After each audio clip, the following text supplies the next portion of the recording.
यदा यदा हि धर्मस्य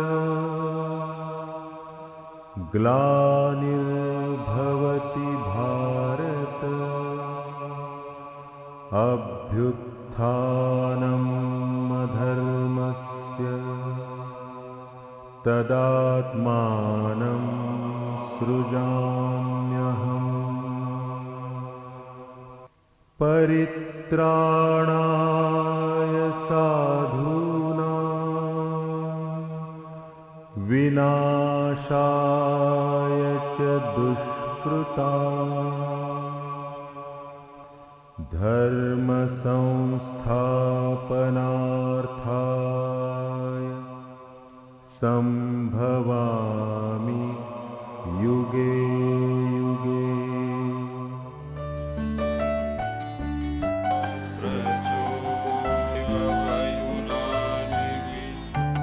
प्यारे प्यारे बच्चों, छात्र छात्राओं, हमारे बीच में बैठे हुए सभी स्टाफ के सदस्य, अधिकारीगण, हमारे बीच में विराजमान शांति कुंज से और यहाँ के भी सभी कार्यकर्ता भाइयों बहनों, हम लोग नवरात्रि साधना के दूसरे दिन की चर्चा करेंगे। कल हमने श्रद्धा त्रय विभाग योग, इसकी भूमिका मैंने पिछले गुरुवार को बना दी थी श्रद्धा की। तुमको याद होगा कि एक सप्ताह पहले जो क्लास ली थी श्रद्धा के ऊपर, उसमें थोड़ी सी भूमिका बनी। उस भूमिका को कल मैंने आगे बढ़ाया 17वें अध्याय के माध्यम से। आज हम आगे के 4 श्लोक लेंगे और कोशिश करेंगे समझने की कि श्रद्धा का प्रभाव क्या पड़ता है, इस श्रद्धा से हमारे आहार का क्या संबंध है, हमारे अन्य रोज़मर्रा के जीवन की क्रियाओं का क्या संबंध है। सबसे बड़ी चीज़ ये है कि श्रद्धा जो है वो अनकंडीशनल होती है। श्रद्धा के पीछे कोई शर्त नहीं लगानी पड़ती। जब शर्त लगा देते हैं कि अगर ये आप देते हो तो मैं आपके ऊपर श्रद्धा करूँ, नहीं तो नहीं करूँ। गुरु एक ऐसी शक्ति है जिसके ऊपर हम अपना सब कुछ लगा दें, दाव लगा दें, गुरु के साथ शेयर ले लें, शेयर होल्डरशिप विद गुरु, तो गुरु के साथ जुड़ने के बाद सब कुछ मिलता चला जाता है। हम कई बार अपने एंडेवर के बारे में बहुत ज़्यादा अहंकार करते हैं। हमने पुरुषार्थ किया, इतना किया, इतनी मेहनत की, पर हमें मिला क्या? हम कहाँ हैं आज? कहीं नहीं है। सांसारिक ख्याति की दृष्टि से भी कहीं नहीं है। पर जो आध्यात्मिक शक्ति तुमको मिल रही है यहाँ पर, जो तुम्हें मानसिक शांति प्राप्त है, वो केवल unconditional surrender without any condition, इसका नाम है भक्ति। भक्ति की परिभाषा यदि कोई करनी हो तो क्या है? Surrender without any condition. अपनी शर्त मत रखो। जब अपनी शर्त रखते हो तो दिक्कत हो जाती है। शर्तें भी सारी समर्पित कर दो उनके चरणों में, और उसके लिए माध्यम एक ही है, गुरु। गुरु ही नैया गुरु खिवैया। गुरु ही नैया गुरु खिवैया, गुरु ही नैया गुरु खिवैया, गुरु ही पार लगावे। अपने गुरु की बात न माने, अपने गुरु की बात न माने, उसको कौन उबारे।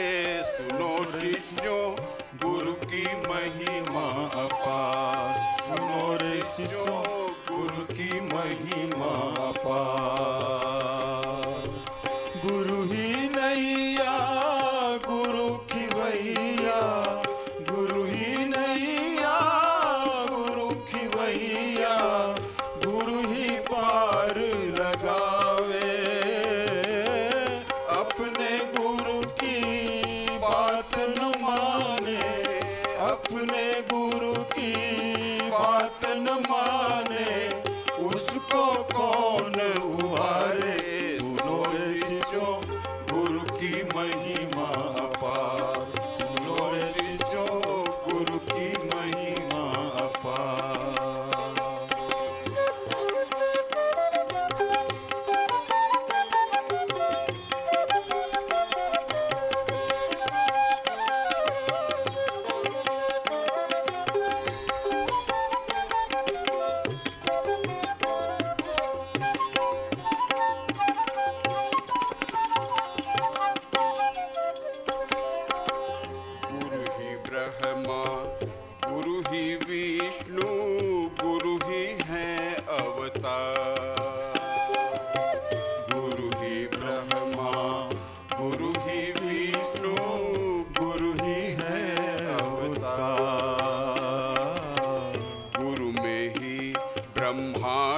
छिपा है गुरु वेदों का सार। गुरु में ही ब्रह्मांड छिपा है गुरु वेदों का सार। गुरु की आज्ञा सर माथे पर, यही गुरु की सीख। गुरु की आज्ञा सर माथे पर, वही गुरु की सीख। सौंपे तन मन गुरु आज्ञा पर, भले चढ़ा दे शीश। सौंपे तन मन गुरु आज्ञा पर, भले चढ़ा दे शीश। गुरु का अवलंबन जो ले ले, गुरु का अवलंबन जो ले ले, भवसागर तर जावे हो जाओगे, भवसागर से पार हो जाओगे, भवसागर से पार।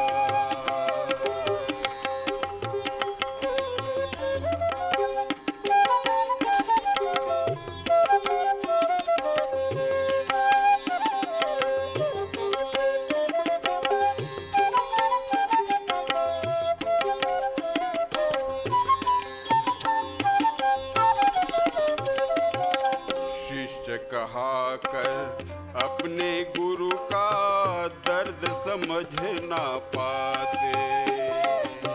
शिष्य कहा कर अपने गुरु का दर्द समझ ना पाते। सूक्ष्म रूप में गुरु क्या कहते, गुरु को बूझ न पाते। सूक्ष्म रूप में गुरु क्या कहते, गुरु को बूझ न पाते। जीवन प्राण गला कर क्षण क्षण, पीड़ा जो समझेगा। जीवन प्राण गला कर क्षण क्षण, पीड़ा जो समझेगा। कौन शिष्य जो बिना कहे ही जीवन को बदलेगा। कौन शिष्य जो बिना कहे ही जीवन को बदलेगा। आज समय ऐसा आया है, आज समय ऐसा आया है, युग का भार उठाए समझो शिष्यों, गुरु जीवन का सार। सुनो रे शिष्यों, गुरु जीवन का सार। गुरु ही नैया गुरु खिवैया, गुरु ही नैया गुरु खिवैया, गुरु ही पार लगावे। अपने गुरु की बात न माने, अपने गुरु की बात न माने, उसको कौन उबारे। सुनो शिष्यों, गुरु की महिमा अपार। सुनो शिष्यों, गुरु महिमा अपार। हो जाओगे भवसागर से पार। समझो शिष्यों, गुरु जीवन का सार। सुनो शिष्यों, गुरु महिमा है अपार।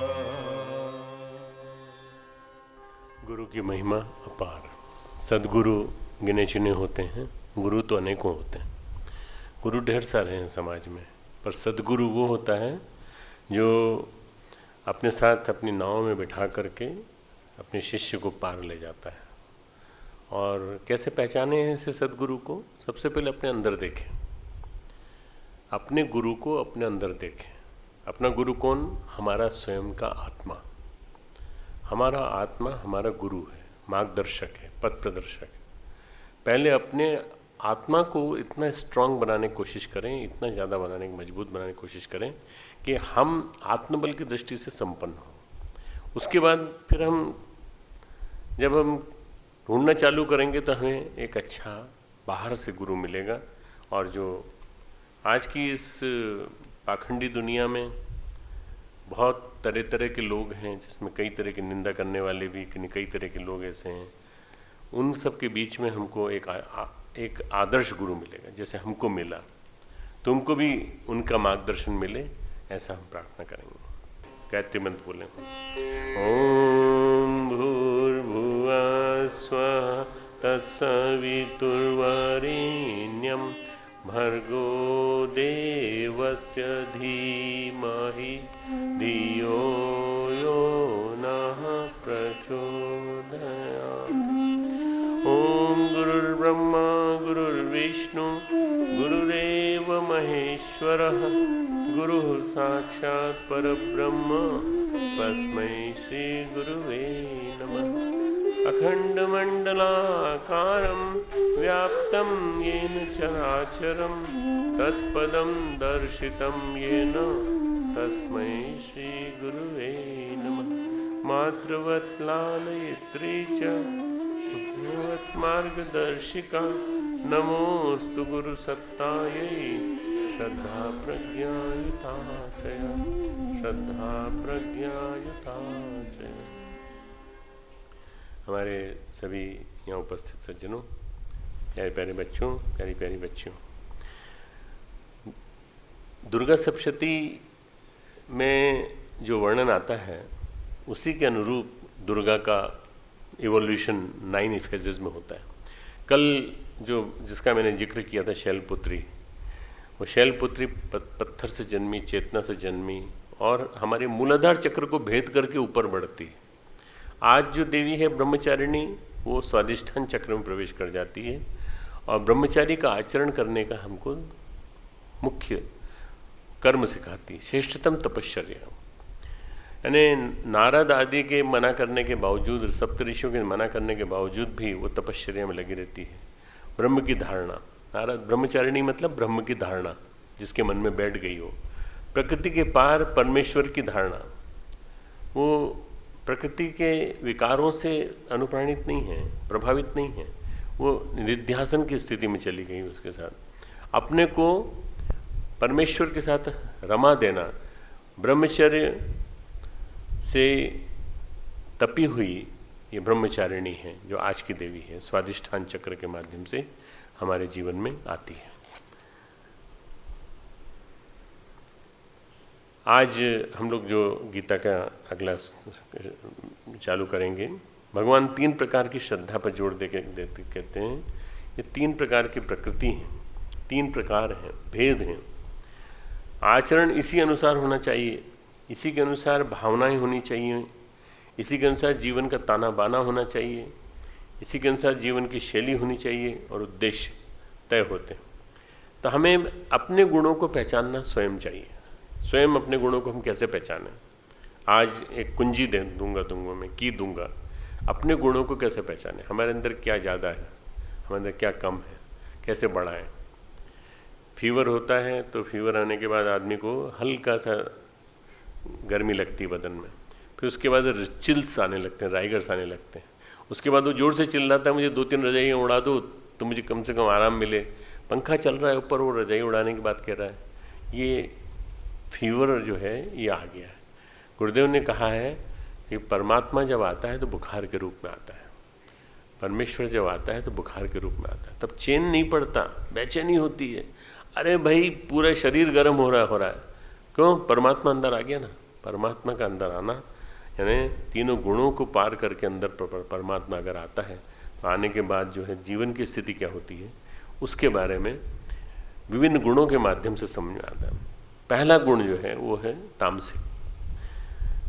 देखिए, मैंने कल तुमको बताया था, सात्विक पुरुष देवों को पूजते हैं, राजस पुरुष यक्षों को पूजते हैं और तामस मनुष्य हैं वो प्रेतों और भूत प्रेतों भूत गणों को पूजते हैं। ये श्लोक है चौथा। गीता की वाणी शाश्वत है। गीता ने अगर इसको कहा है तो गीता का मतलब ये है कि भूत प्रेत पितर होते हैं, ठीक है ना। और ये जो 5वां श्लोक है ये कहता है, जो मनुष्य शास्त्र विधि से रहित केवल मन कल्पित घोर तप को तपते हैं, दंभ और अहंकार से युक्त एवं कामना, आसक्ति और बल के अभिमान से भी युक्त हैं। ये एक एक वर्ड समझने लायक है। जो मनुष्य शास्त्र विधि से रहित, शास्त्र में कोई विश्वास नहीं करते, केवल मनोकल्पित, मैंने सोच लिया मैं जो कर रहा हूँ सही कर रहा हूँ, घोर तप को करते हैं। चाहे वो बर्फ़ की शिला पे लेट जाएं, चाहे वो बड़े बड़े कंकड़ों के ऊपर खड़े हो जाएं, कील लगा लेते हैं। कुंभ के मेले में तुमने देखा होगा कि कीलों के ऊपर सोते हैं और उसके बाद देखते रहते हैं धीरे धीरे कि कितने पैसे गिरे अपने ऊपर, अपने साइड में, अपने पैसों को गिनवाते रहते हैं अपने शिष्यों से। ये क्यों करते हैं आखिर? ये आसुरी चिंतन वाले हैं, दंभ और अहंकार से युक्त हैं। जब उठते होंगे तो अपने शिष्यों से कहते होंगे तुम लोग नहीं कर सकते इस काम को, ये मैंने तप किया है, कठोर तप किया है। ये तप नहीं है। भगवान कहते हैं कामना, आसक्ति और बल के अभिमान से युक्त हैं। कामना, आसक्ति और बल के अभिमान। तामसिक प्रकृति का भजन, पूजन, यज्ञ आदि भी तामसिक होता है। भजन, पूजन, यज्ञ, भोजन, आहार, सब कुछ पूरा के पूरा, इनका यजन भी तामसिक होता है। विज्ञान का एक सिद्धांत है अपोजिट अट्रैक्ट्स अपोजिट, है ना। दो मैग्नेट के प्लस प्लस पॉइंट सामने रख दो तो क्या करेंगे? रिपेल करेंगे, है ना। अपोजिट को रिट्रैक्ट करते हैं, प्लस माइनस को खींच लेगा। इसी तरह से अध्यात्म का जस्ट अपोजिट है। लाइक अपोजिट, लाइक जो हैं वो अट्रैक्ट्स लाइक। अध्यात्म में जो एक जैसे हैं वो एक दूसरे को पसंद करते हैं।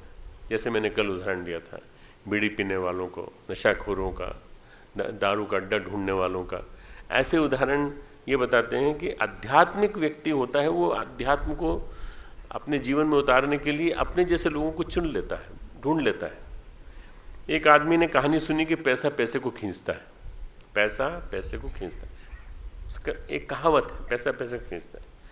वो सेठ जी के काउंटर पे जाके खड़ा हो गया 1 रुपया लेकर के। 1 रुपया लेकर के सेठ जी की जो वो थी, क्या बोलते हैं उसको, तिजोरी, उस पर वो कंसंट्रेट करने लगा। वो बहुत देर तक खड़ा रहा। सेठ जी बोले क्या कर रहे हो तुम, क्या क्यों खड़े हो? बोले कुछ नहीं, हम तो पैसा खींच रहे हैं। वो इसी बीच उसके हाथ से पैसा फिसल गया और वो उसमें गिर गया नीचे। तो उसने सेठ जी ने डांटा कि हाँ तूने सही सुना कि गुल्लक में, मेरी गुल्लक में गिर गया है, पर जो गिर गया तेरा पैसा वो ज़्यादा पैसा कम पैसे को भी खींच लेता है। तेरा 1 रुपया मेरे पैसे को तो नहीं खींच पाया, पर मेरे पैसे ने सब पे तेरे पैसे खींच लिए। ये है जहाँ तमोगुण है वहाँ तमस को खींचने की सामर्थ्य होती है। और जिस व्यक्ति ने जीवन शैली अपना रखी है वो प्रकृति से उन्हीं तत्वों को खींचेगा। तमोगुणी ने अगर जीवन शैली तमोगुणी अपना रखी है तो प्रकृति से तमोगुणी तत्व खींचेगा और नहीं खींचेगा। मतलब लाइक अट्रैक्ट्स लाइक, बस इसको ध्यान रखना। तमोगुणी व्यक्ति तमोगुण को खींचेगा। उसके मन में रुचि नहीं जागेगी किसी तरह से कि मैं अच्छे काम करूं, मैं स्वाध्याय करूं, मैं सतत चिंतन करूं, ये करूं वो करूं।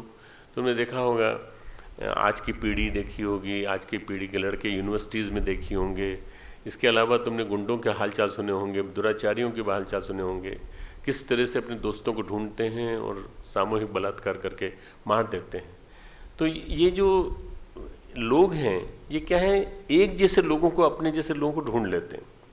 वैसे ही विचार आते हैं, वैसे ही भावनाओं का पोषण मिलता है। कई बार लोग कहते हैं ऐसा क्यों होता है, कि शराब की वजह से होता है, शराब पीते हैं इसलिए होता है। नहीं, इनकी चेतना ही तमोगुणी है, अंदर पूरा का पूरा तमोगुण संव्याप्त। तो तमोगुण के ऊपर हाईकोर्ट क्या बैन लगाएगा, कैसे लगाएगा? तमोगुण से तो सतोगुण को लड़ना पड़ेगा, तमोगुण से सतोगुणियों को लड़ना पड़ेगा।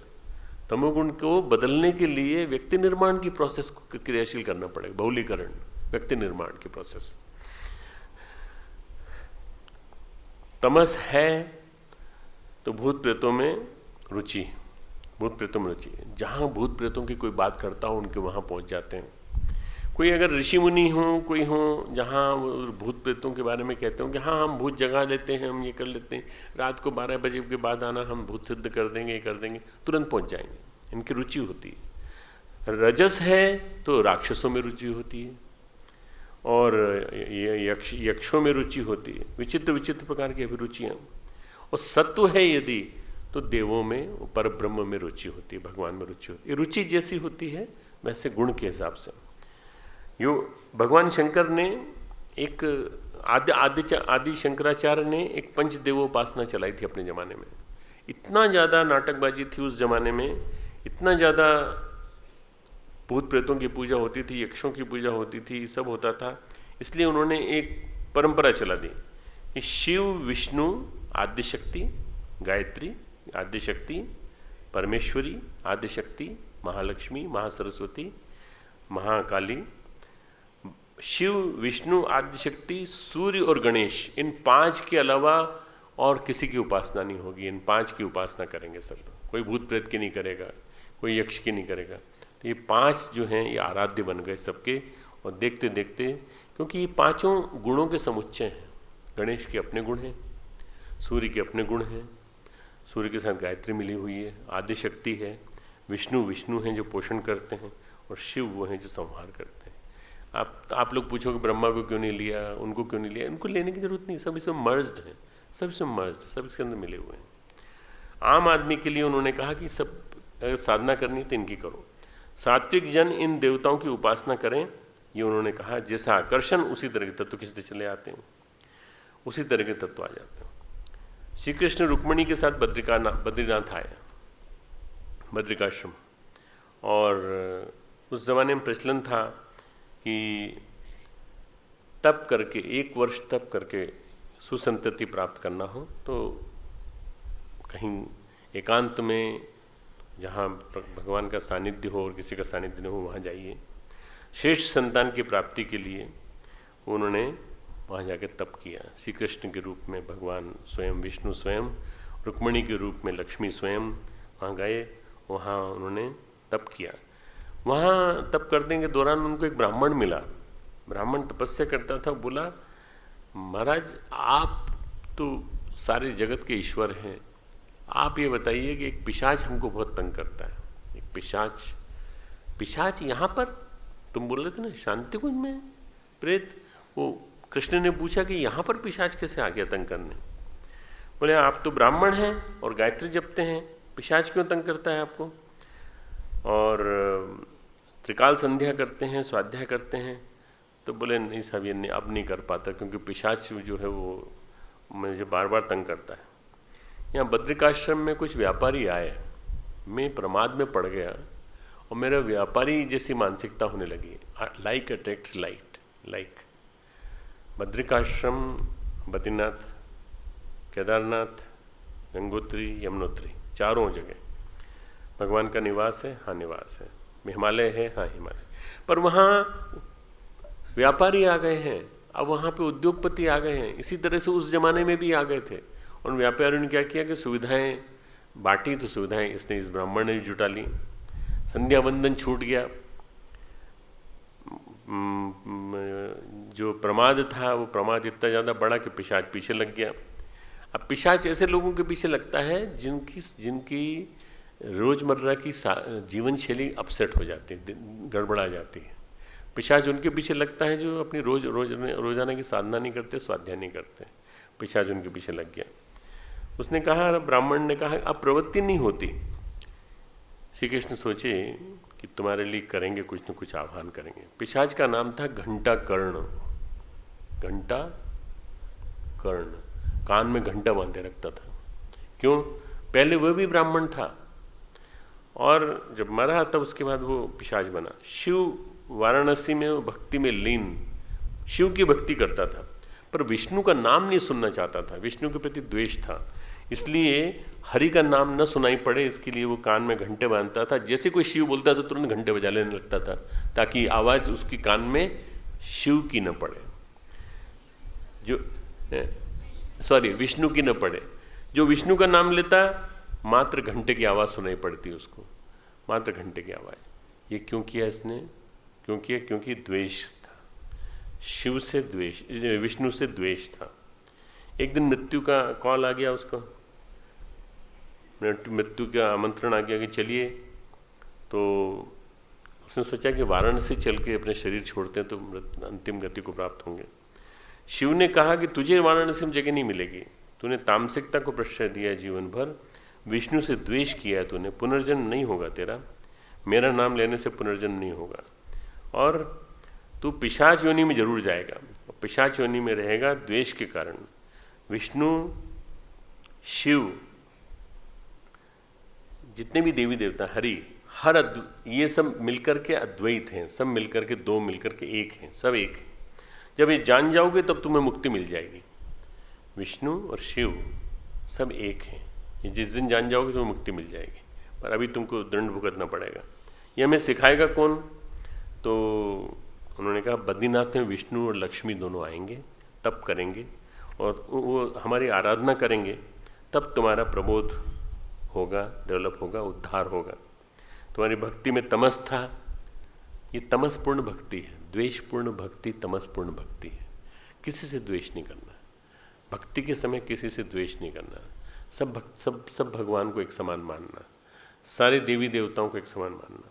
तामसिकता के कारण अज्ञान में पड़े रहे तुम, इसी कारण तुमने ब्राह्मण को पिशाच बन के सताया। श्री कृष्ण ने कहा कि ब्राह्मण को धन का लालच नहीं करना चाहिए, तुमने धन का लालच किया तो सात्विकता होती तो तुम्हारे पीछे नहीं पड़ता, ये पीछे पड़ गया है। चलो, श्री कृष्ण ने कहा आप सात्विकता जितनी बढ़ाओगे, जितनी ज़्यादा बढ़ाते चले जाओगे, स्वाध्याय के माध्यम से, संध्या के माध्यम से, जप के माध्यम से, अपना समर्पण भाव बढ़ाने के साथ साथ, तो तुमको बल मिलेगा, बल मिलेगा। एक रहीम का वो है, दोहा है, सबे सहायक सबल को, सबे सहायक सबल को, कऊ न निबल सहाय। निबल का कोई सहायक नहीं होता, कोई सहायता नहीं करता, निर्बल व्यक्ति का कोई सहायता। इसको संस्कृत में जो शास्त्रों में कहा गया है, वो कहा गया बलम उपास, बलम उपास, बल की उपासना करो। अगर बल नहीं होगा तो तुम्हें सब सताएंगे तुमको बुरी तरह से। सबे सहायक सबल को, कौन निबल सहाय, पवन बुझावत दीप को, पवन बुझावत दीप को, आग ही देही बढ़ाए। अगर दीपक है तो उसको हवा बुझा देगी, और अगर आग वहाँ लगी हुई है और पवन आ रहा है जोर से, पवन आते आते उस आग को इतना बढ़ा देगा कि बड़वा नल पूरे जंगल में आग लगा देगा। पवन उसको बुझा नहीं पाता उस आग को, पर दीप को बुझा देता है। दीप वो आग, हवा का प्रभाव भिन्न भिन्न हो गया। सूरज आते ही अंधकार नष्ट हो जाता है, और रात्रि में दीप टिम टिम टिम टिम टिम टिम चमकाता है। प्रभाव पड़ा, प्रभाव पड़ा, कर्तव्य का भान हुआ, और भान होते ही भगवान के कारण ब्राह्मण का भी उद्धार हो गया, यक्ष भी मुक्त हो गया। ये जो कथा, ये मैंने जो रहीम की बात सुनाई वो इसलिए सुनाई है, इससे तुमको पता चलेगा कि हमें बल का उपार्जन क्यों करना चाहिए, हमें आत्मबल का उपार्जन क्यों करना चाहिए। अगर हम निर्बल बने रहेंगे, निर्बल का कोई सहाय नहीं होता, निर्बल को नहीं। भगवान हमेशा बार बार कहते हैं बल की उपासना करो, देवी शक्ति कहती हैं बल की उपासना करो। राक्षसों के पास शक्ति है, यक्षों के पास धन है, और देवताओं के पास बोध है। राक्षसों के पास शक्ति है, ताकत है, खूब, रावण खूब शक्तिशाली था। ये जो जितने भी मिलते हैं तुमको, शूर्पणखा से लेके जितने भी उसके साथी मिलते हैं, उसके रिश्तेदार मिलते हैं, खरदूषण से लेकर के जितने भी थे, सब शक्तिशाली थे, पर वो तम का बल था, तम का। यक्षों के पास धन होता है, वो धन देते हैं, प्रसन्न हो जाए तो धन देते हैं। और देवताओं के पास सात्विक ज्ञान होता है, बोध होता है। 5वां श्लोक कहता है, अशास्त्र विहितम घोरम तप्यन्ते ये तपोजना। जो मनुष्य शास्त्र विधि से रहित केवल मना कल्पित घोर तप को तपते हैं, घोर तप करते हैं, दम्भी हैं, अहंकारी हैं, ऐसे तामसिक व्यक्ति की गति सही नहीं होती। खड़ेश्वरी बाबा हाथ खड़ा करके खड़े हुए कुंभ के मेले में, भैया क्यों करे हो हाथ खड़े होके? बोले आप क्या समझोगे, तप चल रहा है, हमारा तप है, कठोर तप। तप वप कुछ नहीं है, महाबेवकूफ़ी है। यह हाथ ऐसे कैसे जाम हो जाएगा, इसको कहते हैं फ्रोजन शोल्डर सिंड्रोम। और फ्रोजन शोल्डर हो गया एक बार तो फिर क्या सीधा तो होगा नहीं, पर इनके पास पैसा कमाने का कोई माध्यम नहीं है, साधन नहीं है, इसलिए क्या करते हैं लोग, इनको माँ बाप बहुत तपस्वी हैं, पैसे डालो तो अच्छे पैसे मिल जाते हैं, खूब पैसे मिल जाते हैं। कुंभ के मेले में या किसी भी मेले में कहीं भी चले जाओ तो तुमको दिखेगा ज़मीन में समाधि लगा के बैठे हुए हैं। आखिर क्या कारण होगी, क्या बात होगी? ऊपर ज़मीन के ऊपर क्या लोग नहीं रहते? तुम ज़मीन में क्यों चले गए? नहीं, हम तो कठोर तप करेंगे। दंभ अहंकार संयुक्त जो तप होता है तो वो तामसिक तप होता है। इससे होगा क्या? तप का मतलब होता है, तप का पहले अर्थ समझने की कोशिश करें। तप का मतलब होता है हम प्रकृति में जो प्राण छिपा पड़ा है उस प्राण को, प्रकाश को अपने अंदर अर्जित करें, पाने की कोशिश करें और उसके माध्यम से लोक कल्याण कर सकें। तप का मतलब होता है प्रकृति में संव्याप्त प्रकाश और प्राण को अपने अंदर जज्ब करना, एब्जॉर्ब करना। ये तप की परिभाषा है। अंतरिक्ष में ऊर्जा की लहरें हैं, पानी में, जमीन में खोदो तो 30 फीट में पानी मिल जाता है। ऐसे अंतरिक्ष में खोदो तो तप का बल वहाँ बैठा हुआ है। आप साधना करोगे तो तप मिलेगा, तप के माध्यम से आपको उनसे संयुक्त होने की शक्ति मिलेगी। ऐसे हम संतुलित और नियंत्रित करके हम पा सकते हैं। अब लोग बाग जो हैं योग साधना को सब कुछ मान लेते हैं, हठ योग को सब कुछ मान लेते हैं, शीर्षासन आधा घंटे तक करते हैं, ब्लड सप्लाई गड़बड़ा जाती है। कई बार लोग पागल भी हुए हैं, शीर्षासन के अभ्यास नहीं किए, शीर्षासन कर लिया, शीर्षासन करने के बाद गड़बड़ी हुई। अपने यहाँ नेति कराते हैं, सुरेश हैं क्या? नेति कराने के बाद नाक में तेल डालते हो कि नहीं? लुब्रिकेशन के लिए नहीं डालते? गाय का घी या तेल, ये इसलिए विधान है क्यों? इसमें अगर नहीं डालेंगे तो कान के पर्दे में छेद हो जाएगा तुम्हारे। वास्तव में तुम्हारे जो फिजियोलॉजिकली, एनाटॉमिकली करना, नेति करने के बाद, नेति करने से शोधन हो जाता है, बस स्नेहन जल करना बहुत ज़रूरी है। और योगाचार्यों को ये मालूम होना चाहिए, पर योगाचार्य योग इतने बढ़ गए हैं, योगाचार्य को बताते नहीं हैं। पानी के अंश को निकालने के लिए ये ज़रूरी है। ये है अशास्त्रीय, अशास्त्रीय योग। कौन सा? जिसमें कोई किसी प्रकार का प्रयोग नहीं करता, सबसे करवाते हैं एक जैसा। देखा देखी साधे जो, एक गाँव की कहावत है, देखा देखी साधे जो, छीजे काया बाढ़े रोग। छीजे काया, शरीर क्षीण हो जाता है और रोग बढ़ते हैं। देखा देखी मत करो, भाई वो करता है तो वो करने दो ना उसको, तुम तो पहले सीख के आओ उसके बाद करना। नहीं, उसने मेरे सामने किया है, मैंने देखा है उसको, मैं भी करूँगा। अरे कहीं गिरा गए तो दिक्कत हो जाएगी। शीर्षासन करते करते पीछे की तरफ गिर पड़े तो हड्डी टूट गई यहाँ की, कुछ भी हो गया। तो देखा देखी नहीं करना है, हर चीज़ को समझ के करना है और सोच समझ के करना है। तो ये जो तमोगुणी होता है, तमोगुणी देखा देखी करता है और तमोगुणी क्या करता है? दिखाने के लिए करता है। तमोगुणी दंभ के माध्यम से अपने आचरण को ऐसा बना लेता है कि देखा देखी जो है वो हठ योग जो करता है उसके अनुसार वो अपना दिशा निर्देश जो है उसको अंदर से जो उसका गुण दे रहा है, तमोगुण दे रहा है, उससे चलते हैं। जो मन में आया कर लेंगे। विधि विधान से आज लोग अपरिचित हैं, फिर क्यों करते हैं? जो बाहर के नए लोग आते हैं उनको हम हठ योग कराते हैं तो बड़ी दिक्कत पड़ती है, क्योंकि उनको समझ में नहीं आता, उनको समझाना जरूरी है। जो योग साधना है, योग हठ योग है या योग क्रियाएं हैं, उन क्रियाओं को समझाना जरूरी है कि करने से पहले समझ लो और समझने के बाद किसी की नकल मत करो, हमारे सामने करो, हमारे मार्गदर्शन में करो। परम पूज्य गुरुदेव ने सूक्ष्म व स्थूल तप का विधान बनाया। तप परम कल्याणकारी है। परम पूज्य गुरुदेव ने कहा तप परम कल्याणकारी है। गायत्री महाविज्ञान में 12 प्रकार के तप लिखे हैं। अगर तुम लोग लिखना चाहो तो लिख सकते हो। 12 प्रकार के तप हैं। अस्वाद, बिना किसी स्वाद के भोजन करना। तितिक्षा, कठोर तप, कुछ कष्ट सह करके। कर्षण, उपवास, फास्टिंग जिसको बोलते हैं। गव्यकल्प, गौ के ऊपर निर्भर रहकर सब कुछ गौ का ग्रहण करना।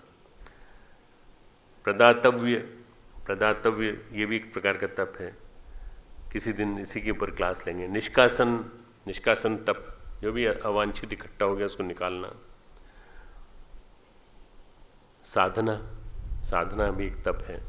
ब्रह्मचर्य भी एक तप है।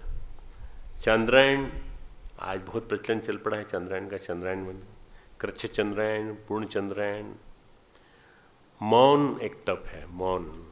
और लास्ट तप है अर्जन तप। ये 12 प्रकार के तप गुरुदेव ने गायत्री महाविज्ञान में दिए हैं, संयुक्त संस्करण के पृष्ठ 81 पे, पेज 81, संयुक्त संस्करण गायत्री महाविज्ञान। तामसिक गुरु के निर्देश की चिंता नहीं करते। तामसिक लोग जो है ना गुरु का निर्देश नहीं मानते, गुरु के निर्देश के अपोजिट करेंगे हमेशा। और सारा दिन जल उपवास करते करते 40 दिन तक जल उपवास कर लिया। पता चला कि अब तो डाइजेशन सिस्टम भी पूरा गड़बड़ा गया, सब कुछ गड़बड़ा गया। ऐसा नकल नहीं करना चाहिए, किसी की नकल नहीं करना चाहिए। ये तामसिक चीज़ है, पूरी की पूरी चीज़ें।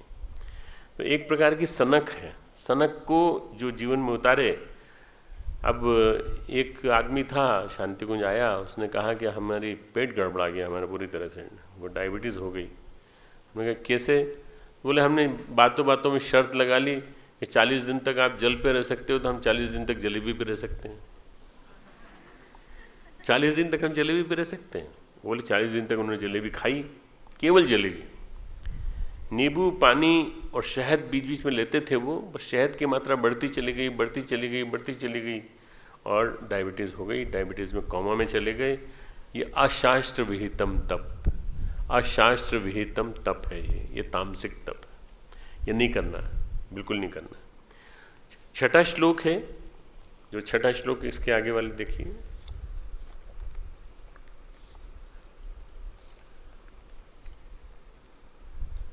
आहारस्तपि सर्वस्य त्रिविधो भवति प्रिय, यज्ञस्तपः तथा दानम तेषाम भेदम इमं शृणु। उन्होंने कहा कि ऐसे व्यक्ति, ये छठा श्लोक हो गया क्या? नहीं, आगे चल गया। छठा तो ये चल रहा है। कर्षयंत शरीरस्थम भूत ग्रामम चेतस माँ चेवांत शरीरस्थम। भगवान कहते हैं कि ये जो ऐसे व्यक्ति हैं जो अपने शरीर को क्रश कर लेते हैं, वो वास्तव में मैं बैठा हुआ हूँ परमात्मा अंदर, मुझे भी तकलीफ देते हैं, मुझे भी कष्ट देते हैं। पंचभूतों के शरीर को क्रश कर देते हैं, दुर्बल कर देते हैं।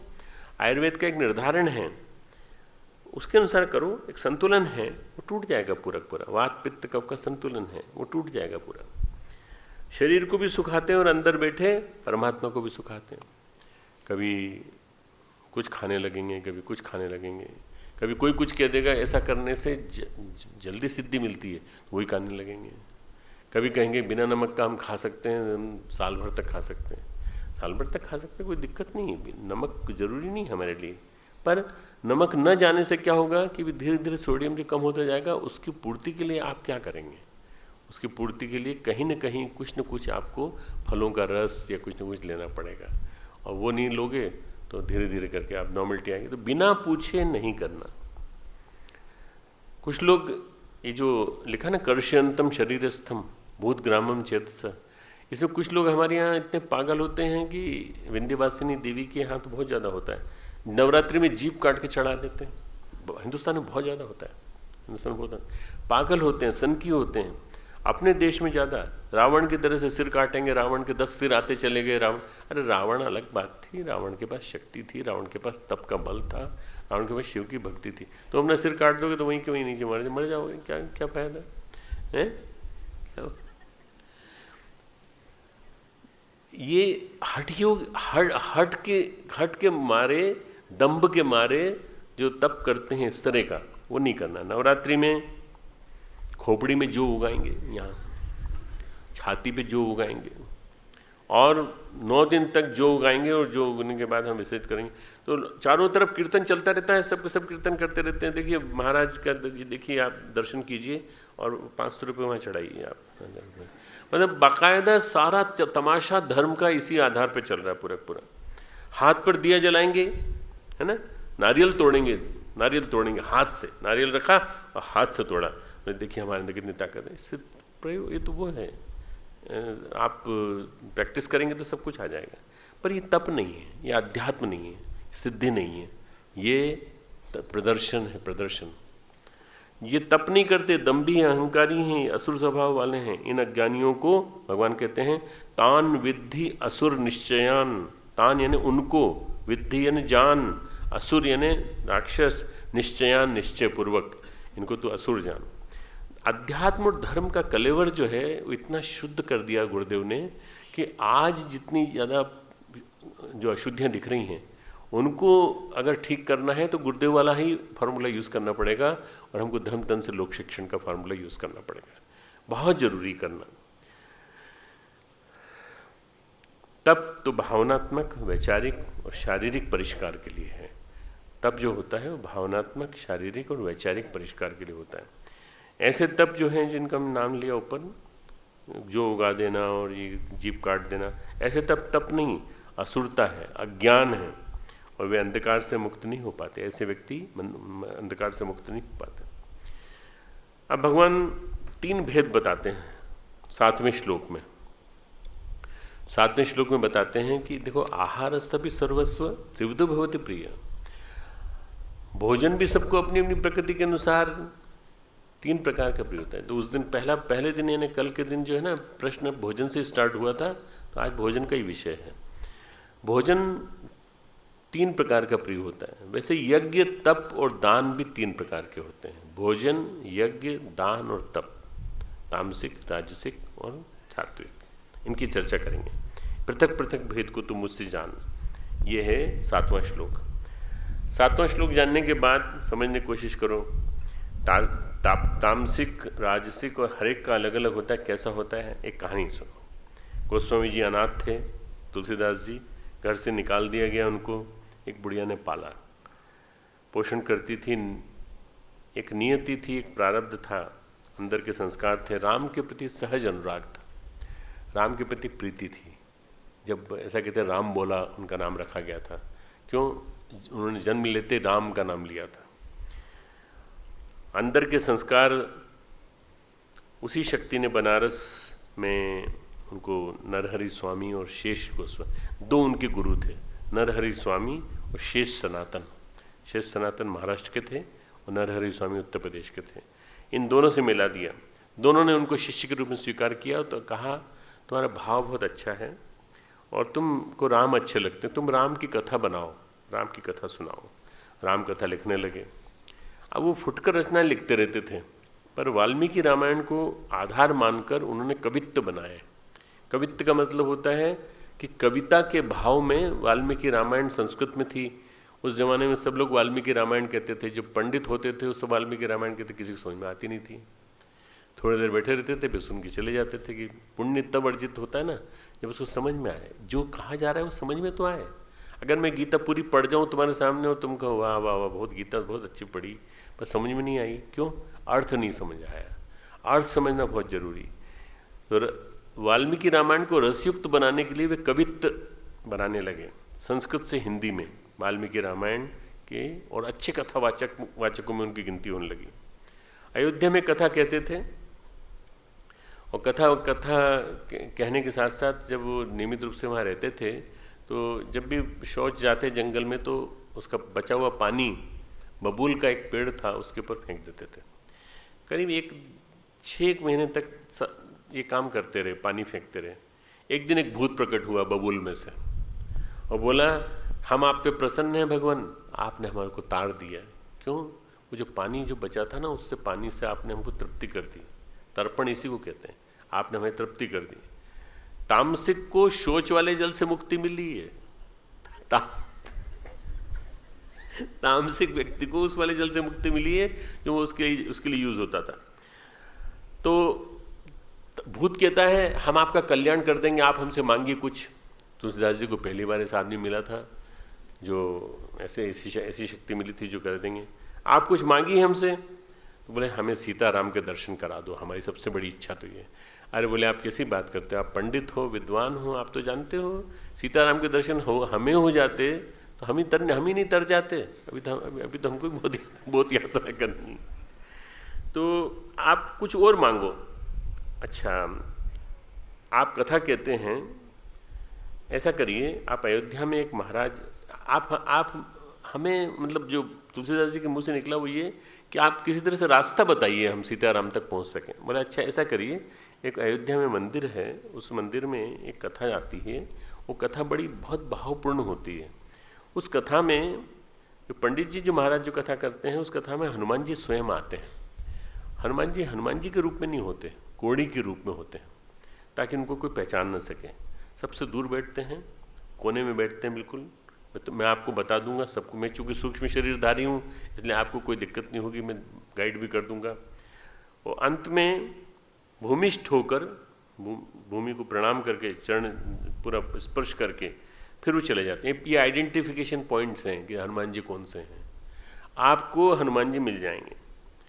उन्होंने भूत से कहा कि हमारी कथा में आते हैं क्या? तुलसीदास जी ने पूछा।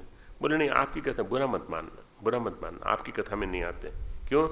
आप संगीतमय कविता गाते तो हैं पर मनोरंजन के लिए गाते हैं, और वो गाते हैं तो राम की भक्ति के लिए गाते हैं। इसलिए उनकी राम की भक्ति की वजह से उनकी जो कविता है, जो रामायण है, रामचरितमानस है, उनकी जो वाल्मीकि रामायण है उसको लोग सुनने के लिए आते हैं, और उसी को सुनने के लिए हनुमान जी आते हैं। बड़े तपस्वी महाराज हैं वो सुनाने वाले, बड़ा अद्भुत है, ये तो जोरदार है, हमें तो जाना पड़ेगा।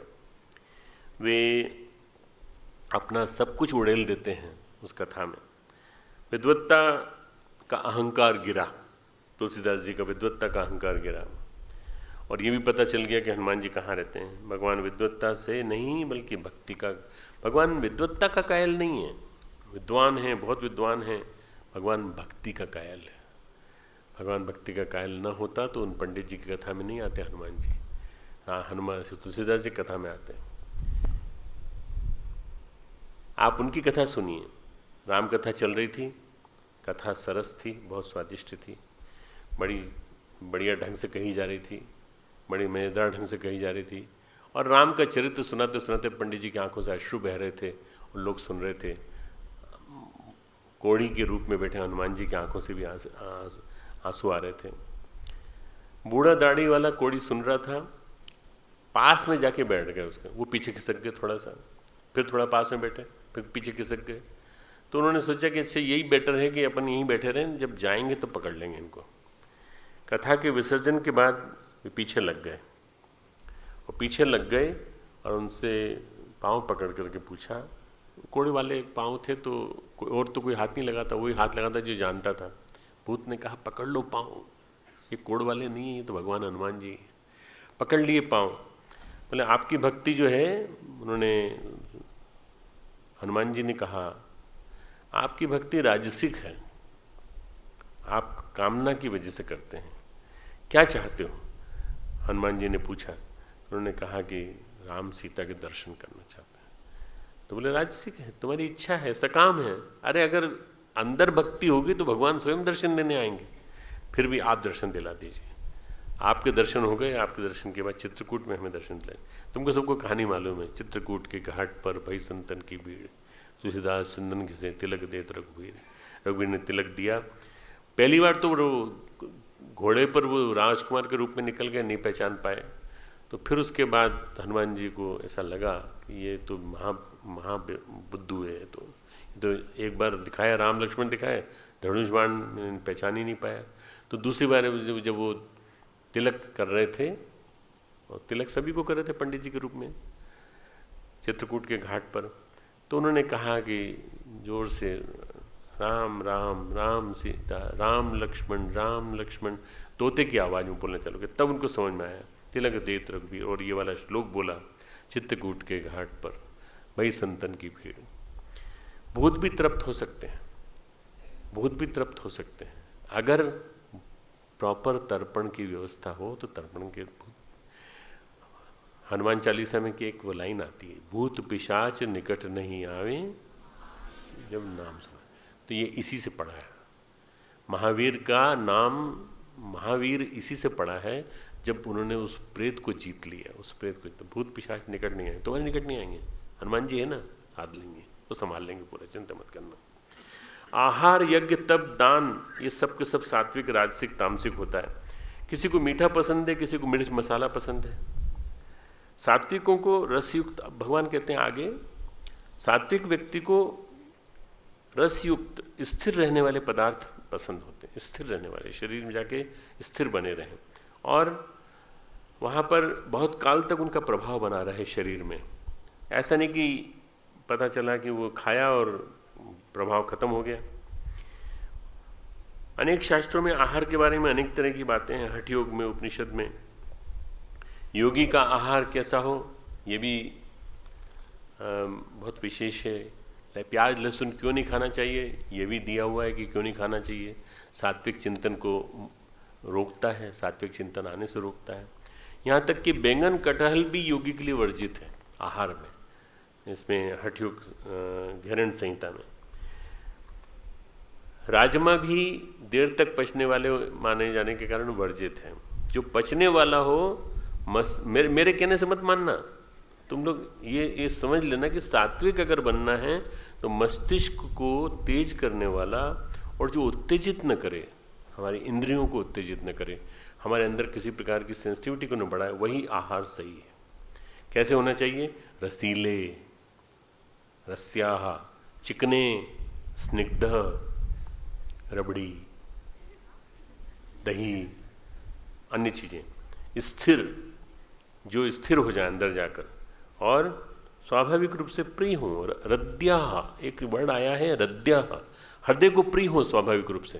पर आज क्या हो गया है, तो आज तो आदमी को पिज़्ज़ा पसंद है, आज तो वो मैगी पसंद है। सामने वाले दुकान पे मैगी, चीला और वो कौन सी चीज़ें प्रसिद्ध हैं कि है चाउमीन, और मतलब जिन चीज़ों में खूब नमक मिर्च वगैरह डली हो ना वो चीज़, तो वो फिर आगे तामसिक में आएगी। ये सात्विक में ये चीज़ें नहीं आती। सात्विक में रस्या, स्निग्धा, स्थिरा, रद्या, हृदया, हृदय को स्वाभाविक रूप से प्रिय हो। धीरे धीरे रुचि बढ़ती जाएगी। अपनी शुरुआत एक से कर दो, एक कोई चीज़ ऐसी जो रसीली हो, स्निग्ध हो और जो सात्विकता बढ़ाती हो, उससे चालू करें। स्वामी शिवानंद ऋषिकेश में रहते थे, गाँव में चले जाते थे घूमने के लिए 2-3 महीने में एक बार, और गांव में एक घर से एक रोटी ले लेते थे, तो रोटी 30-35 इकट्ठी हो जाती थी। फिर एक रोटी गंगा जल में डुबो करके तोड़ के गंगा जल में डुबोते जाते और खाते जाते। बस उसी पे उन्होंने पूरा तप किया, उसी के आधार पर इतने बड़े योगी बने। आहार के माध्यम से योगी बनता है व्यक्ति। परम पूज्य गुरुदेव ने 24 वर्ष तक 24 लक्ष्य के अनुष्ठान किए आहार के आधार पर। परम पूज्य गुरुदेव ने 24 वर्ष तक केवल वो गाय के गोबर में जो जौ के जो वो आते थे, टुकड़े आते थे निकल के, थोड़े से, मतलब करीब ऐसा 1-1.5 किलो गाय को जो खिलाया जाए तो करीब आधा पाव जो आता है बस निकल के बाहर, बाकी पच जाता है गाय के अंदर। तो गाय के अंदर पच गया तो वो रस बन गया। रस बनने के बाद वो जो 1 पाव निकला, वो 1 पाव जो है वो सफिशिएंट था 24 घंटे के लिए उनके लिए। और मट्ठा, बस ये गुरुदेव ने लिया। इसी के माध्यम से पूरी उपासना की। पूरे 24 साल तक एक वज्र जैसा शरीर हो गया उनका, वज्र जैसा बिल्कुल। छाती उनकी ऐसी थी, कभी मैंने उनको किसी तरह की एक्सरसाइज वैसी करती नहीं देखी जिससे छाती वज्र जैसी हो जाती है, परंतु उनकी छाती 24 साल की 24 वर्ष के कठोर अनुष्ठान के माध्यम से उन्होंने कह दिया कि उन्होंने कहा कि हमने तो क्या स्वाद क्या होता है वो तो गुरु के चरणों में छोड़ दिया। स्वाद उनको जानते थे, कोई मिठाई नहीं खाई, कुछ नहीं खाया। यहाँ तक कि गुरुदेव की माँ ने 24 साल तक मिठाई नहीं खाई, कुछ नहीं खाई। क्यों? क्योंकि बेटा तप कर रहा था, बेटा तप कर रहा था। तो आहार से तप चालू होता है। जो आहार भूख के निवारण के लिए लिया जाता है और पोषण के लिए लिया जाता है, तुम जो खाते हो ना, भूख के निवारण के लिए लिया जाता है ना, जो आहार भूख के निवारण के लिए लिया जाता है, शरीर के पोषण के लिए लिया जाता है, वो सात्विक आहार कहलाता है।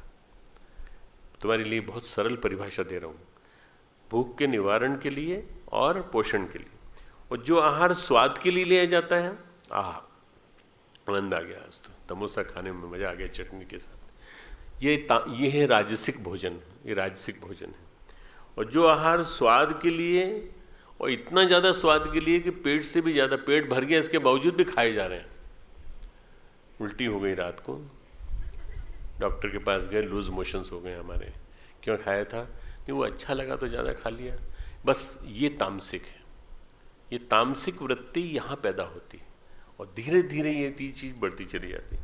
जो स्थिर होकर रह रहे हैं, शरीर का पोषण करें, मस्तिष्क तेज करें, सात्विक के विचार भावनाएं शुद्ध रहेंगी हमेशा। सात्विक का विचार भावनाओं का क्रम कभी भी अशुद्ध नहीं होगा, हमेशा शुद्ध रहेगा। बुद्धि हमेशा शुद्ध रहेगी।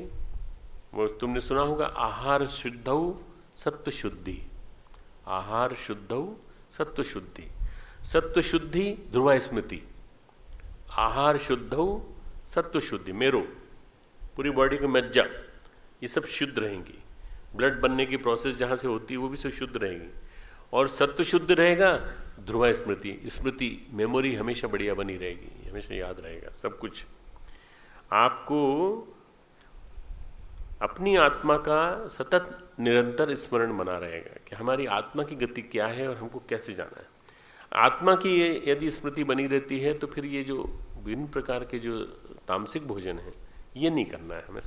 जहाँ तक हो सके सात्विक भोजन करने का प्रयास करना चाहिए। अब 9वां श्लोक जो है राजसिक भोजन की बात करता है। कटु अम्ल लवणाति उष्ण तीक्ष्ण रूक्ष विदाहिना। ये जो श्लोक है इसको बोलने में डरना मत कभी, है ना। कैसे करेंगे? कटु अम्ल लवणा अति उष्ण तीक्ष्ण रूक्ष विदाहिना। अब इनका मैं अर्थ बताता हूँ। कड़वे, खट्टे, लवण युक्त, नमक से भरे हुए, बहुत गर्म, बार बार खाते खाते सीसी भी करते जा रहे हैं परंतु लग रहा है अच्छा लग रहा है। तीखे, रूखे, दाहकारक और दुख, चिंता तथा रोगों को उत्पन्न करने वाले आहार अर्थात भोजन करने के पदार्थ राजस पुरुष को प्रिय होते हैं। तुम में से जिस किसी को भी ये प्रिय होते हो तुम सब राजसिक हो। राजसिक का मतलब कोई अच्छी बात नहीं है। ग्रेड 2 में आ गए, ग्रेड 2 में आने के बाद अब तमोगुणी बनने में कोई देर नहीं लगेगी, नीचे गिरते चले जाओगे। ये जो चीज़ें हैं इनको समझने की कोशिश करना। तुमने देखा होगा पूरा एडवर्टाइजमेंट, टीवी का एडवर्टाइजमेंट एक ही आदमी के ऊपर बेस्ड है। 15 साल से मैं उस बूढ़े को देख रहा हूँ, MDH गरम मसाला। वो जहाँ जाता है वहाँ जा कर के कहता है कि खाना अच्छा बना, अरे बढ़िया, आपके गरम मसाले सब जगह पहुँच गए।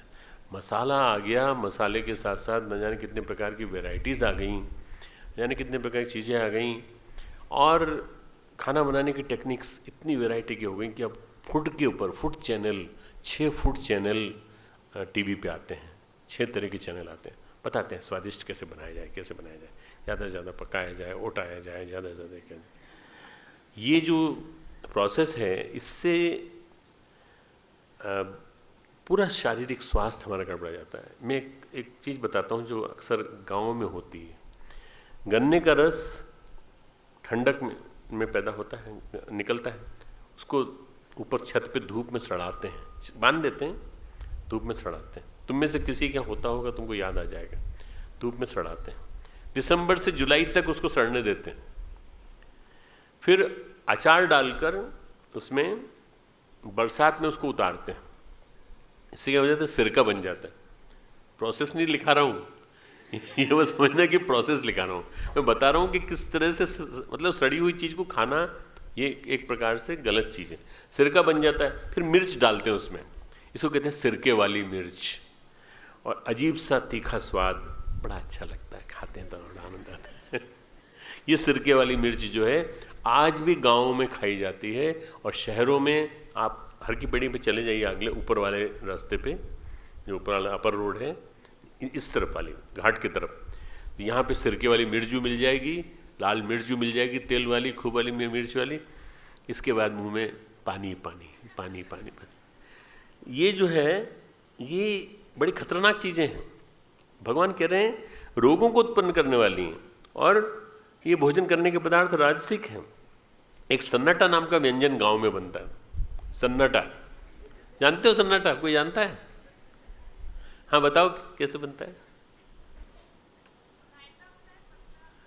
हाँ हाँ, नहीं पर इसकी प्रोसेस क्या है?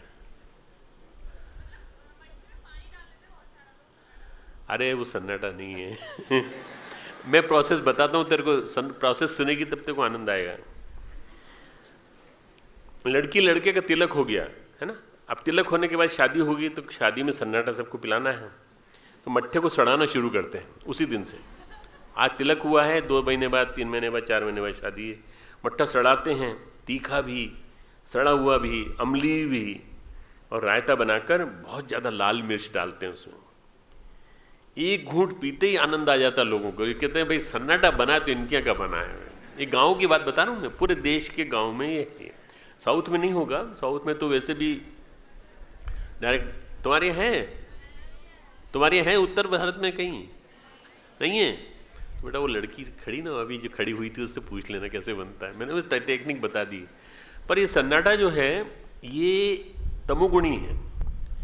रजोगुणी की कैटेगरी में मैंने बोल तो दिया है, पर ये तमोगुणी है। रजोगुणी ने व्यंजनों पर बड़ी शोध की है, रजोगुण के लोगों ने व्यंजनों पर बड़ी शोध की है, बड़ी रिसर्च की। जो ऐसा लगे उन्हें दुख देता हो, एसिडिटी देता है, चिंता देता हो, रोग देता हो, वो जरूर खाते हैं, जरूर खाते हैं। मेदांता हॉस्पिटल में अभी हम जीजी के साथ रहे, करीब 6-7 दिन वहाँ उनके साथ रहे ऑपरेशन के दौरान, और उसके बाद फिर हम लोग आ गए गायत्री चेतना केंद्र। तो 6-7 दिनों में देखा मेदांता हॉस्पिटल में कि रोग पैदा करने वाला सेंटर वहाँ पर एक फूड स्ट्रीट है, रोग पैदा करने वाला, जो अच्छी खासी मिर्च वाली जितनी चीज़ें हो सकती हैं वो खिला रहा है, और बाकी चीज़ों में ट्रीटमेंट चल रहा है। बाकी चीज़ों में तो रोग पैदा करने का सेंटर भी वही है और रोग हरने का सेंटर भी वही है। ऑपरेशन का खाते वहाँ हैं, यहाँ ऑपरेशन कराते हैं। ये हर हॉस्पिटल की कहानी है, ये हर स्ट्रीट की कहानी है। और ये हर कौन है वो फेमस जो शेफ़ के रूप में संजीव कपूर, ऐसे संजीव कपूर न जाने कितने हैं जो अपनी कमाई इसी पे अर्जित कर रहे हैं पूरी की पूरी। तो ये जो चीज़ हैं, गैस, आदमी बड़ा परेशान है आज, गैस ही गैस, गैस ही गैस, गैस ही गैस। एक ही मिर्च, एक ही कैप्सूल पर आदमी दवा खाने से डरता है, पर मिर्च खाने से नहीं डरता। मिर्च खाने से नहीं डरता, एक दवा खाने से डरता है पर मिर्च खाने से नहीं डरता। एक बाबा थे, एक बूढ़े बाबा हमारे, उनको टीबी थी। टीबी बढ़ गई, बढ़ते बढ़ते बढ़ते इतनी ज़्यादा हो गई कि उनको डॉक्टर ने कहा कि आप मिर्च बंद कर दीजिए, एसिडिटी बहुत बढ़ गई है, एसिडिटी, पेप्टिक अल्सर हो जाएगा आपको। पेप्टिक अल्सर हो भी गया उनको, इसके बावजूद भी उन्होंने छोड़ा नहीं। उन्होंने कहा एक ही तो मिर्च खाते हैं रोज़, हम एक ही तो मिर्च खाते हैं, वो भी ख़त्म कर दोगे। मर गए वो, बीमारी से मर गए, ब्लीडिंग हुई और एक ब्लड की वॉमिटिंग हुई, उससे मर गए। पशु स्वाद नहीं ले सकता पर मनुष्य स्वाद ले सकता है। इसलिए पशु हरा चारा खाता है, प्रेम से जीता है, प्रेम से रहता है। उसने कभी चाट नहीं खाई, उसने कभी विभिन्न प्रकार के व्यंजन नहीं खाए, तो मनुष्य स्वाद ले सकता है। और ये जो अंतर है, ये अंतर समझना पड़ेगा। एक सज्जन मसाले खरीदते हैं और जहाँ जाते हैं वहाँ से मसाले खरीद के लाते हैं और सबको दिखाते हैं। मैं देखिए 10 प्रकार के मसाले कोयम्बटूर से लेके आया हूँ, 25 तरह के मसाले मैं चेन्नई से लेके आया हूँ, 25 तरह के मसाले। सब लोग देखने के लिए आते हैं बड़ी उत्सुकता पूर्वक, कब बनाओगे, किस दिन बनाओगे, जिस दिन बनाओगे बताना, हमको बुलाना भाई खाने के लिए। जगह जगह से मसाले एकत्र करके लाते हैं। स्वामी विवेकानंद से किसी ने कहा कि राजयोग की क्लास ले रहे थे, उन्होंने कहा आप तो मछली खाते हैं, आपको तो राजयोग की क्लास लेने का कोई अधिकार नहीं है, और ये आपके कपड़े जो हैं ये वैराग्य के कपड़े हैं, यही पहनने का अधिकार नहीं। बोले हाँ मैं मछली खाता हूँ, इसमें तो कुछ शक नहीं। मछली मैं खाता ज़रूर हूँ, पर मैं जिन दिनों साधना करता हूँ उन दिनों में मछली नहीं खाता, मैं मिर्च भी नहीं लेता, मैं कोई भी तीखा आहार नहीं लेता। साधना के दौरान साधना का आहार लेना चाहिए, साधक का आहार लेना चाहिए। रामकृष्ण मिशन में मछली बनती, रोज मछली बनती है। रामकृष्ण परमहंस भी खाते थे, विवेकानंद भी खाते थे, और जो मछली नहीं खाते उनको बेचारा कहा जाता है वहाँ पर। अरे बेचारे देखो कितने गरीब, मछली नहीं खाते, बड़े बेकार आदमी हैं, इनको छेना परोसो, मिठाई परोसो, खीर परोसो, एक्स्ट्रा दूध दो ताकि इनको पूर्ति हो जाए, टॉनिक मिल जाए, न्यूट्रिशन मिल जाए।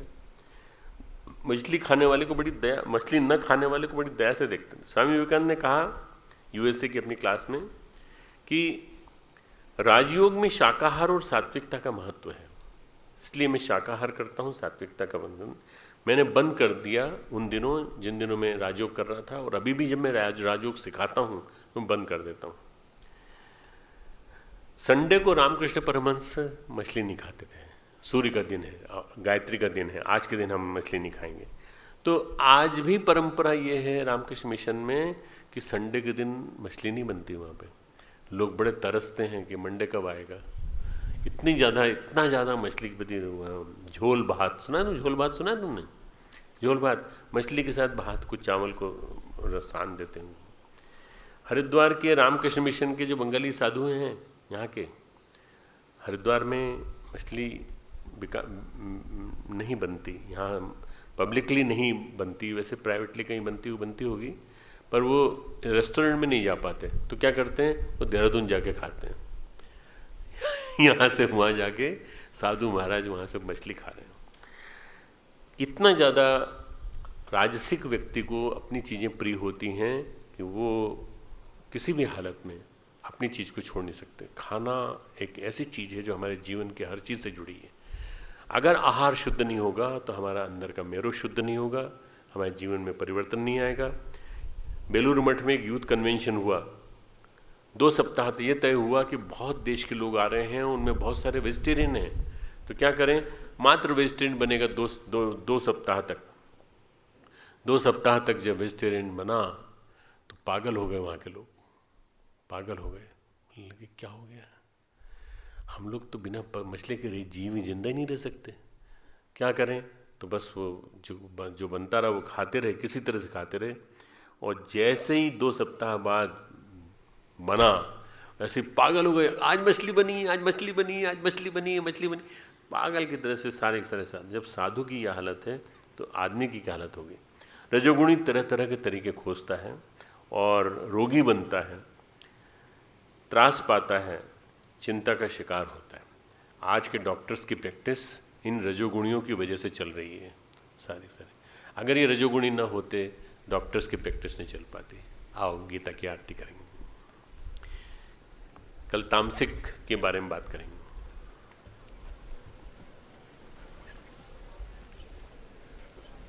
देखो पीछे वाली लड़कियों को मौका दिया गया थोड़ा सा, तुम एकदम उड़ जाते हो ना, तो पीछे वाली बच्चियां नहीं आ पाती और पीछे वाले बच्चे भी नहीं आ पाते। अब कल से पीछे वाले बच्चे पहले उठेंगे, आगे वाले नहीं उठेंगे।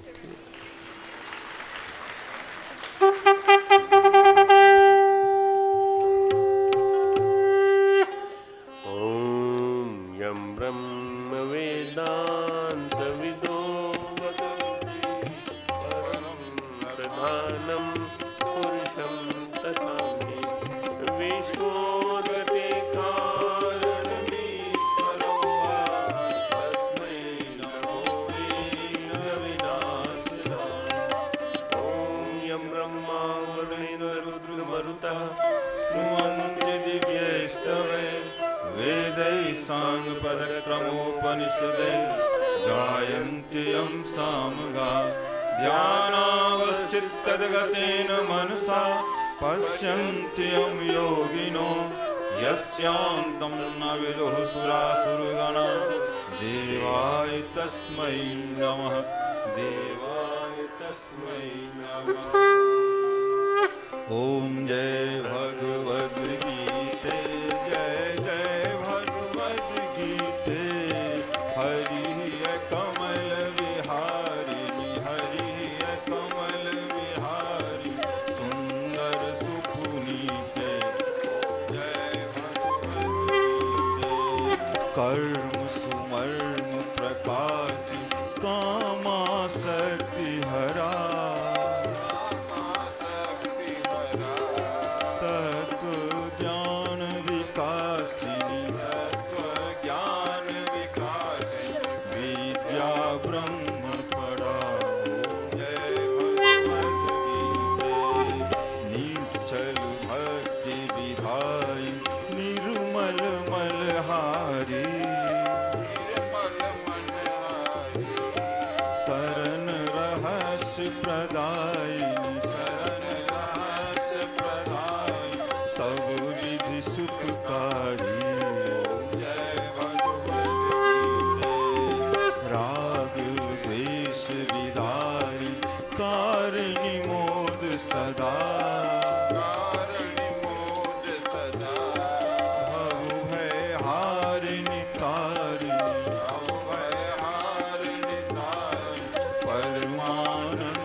राशनितम रजनी देवी सद्गुणदायिनी हरि रसिका सजनी समता त्याग सिखाए हरि मुख की वाणी सकल शास्त्र की स्वामिनी सकल शास्त्र की स्वामी श्रुतियों की रानी दया सुधा वर्षानी मातु कृपा की जय हरि पद प्रेम दान कर हरि पद प्रेम दान कर अपनों कर लीजे ओम जय भगवत गीते जय जय भगवत गीते जय जय भगवत गीते हरि है कमल विहारिणी हरि है कमल विहारिणी सुंदर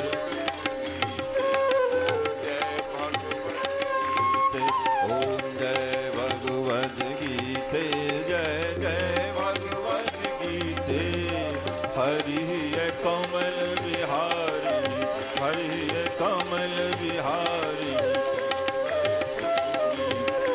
ओम जय भगवत गीते दया सुधा वर्षानी मातु कृपा की जय हरि पद प्रेम दान कर हरि पद प्रेम दान कर अपनों कर लीजे जय भगवत गीते जय जय भगवत गीते हरि है कमल विहारिणी हरि है कमल विहारी सुंदर सुपुनीते ओम जय भगवत गीते जय जय भगवत गीते ओम जय भगवत गीते दोनों हाथ ऊपर कर लें, आरती का भाव लें। ओम भूर्भुवः स्वः तत्सवितुर्वरेण्यं भर्गो देवस्य धीमहि धियो यो नः प्रचोदयात्। दोनों हाथों कैसे रखें, पूरे शरीर पर लगाएं। भावना ये करें कि हमारे अंदर रोम रोम में कण कण में गीता का ज्ञान बढ़ता चला जा रहा है, हमें जीवन जीने की कला सिखा रहा है। ओम नमो य सहस्रमूर्तये सहस्रपादाक्षिशिरोरुबाहुः सहस्रनाम्ने पुरुषाय शाश्वते सहस्रकोटि युगधारिणी सहस्रकोटि युगधारिणी